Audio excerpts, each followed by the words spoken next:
રાજકોટમાં સદભાવના વૃદ્ધાશ્રમના લાભાર્થે મોરારી બાપુની રામકથાનું આયોજન કરવામાં આવ્યું છે, જેમાં અનેક લોકો કથાનું શ્રવણ કરવા આવી રહ્યા છે તો અનેક સ્વયંસેવકો પણ સેવા આપવા આવી રહ્યા છે।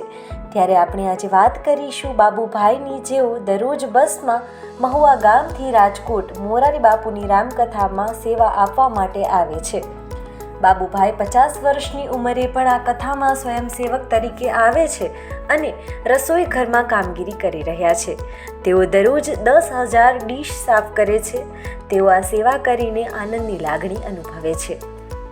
બાબુભાઈ મોવાથી આવું છું, ડીશું સાફ કરવા, સેવા કરવા આવું છું। તેની અત્યાર સુધી ગણી તો 10,000 થાય। પહેલા દિવસે હાથમાં દિવસે 10,000 છે। મોવા ને ગામ ઉગલવાન સવારે વહેલા 5 વાગે ઉઠું, પછી વહેલા રાવણ ડીશું સાફ કરું છું। બહુ મજા આવે, બહુ મજા આવે છે। આનંદ થાય છે, બાપુની કથામાં આનંદ થાય છે, મોરારી બાપુની કથામાં આનંદ થાય છે। બાપુની કથામાં આનંદ બહુ લાભ લીધો છે।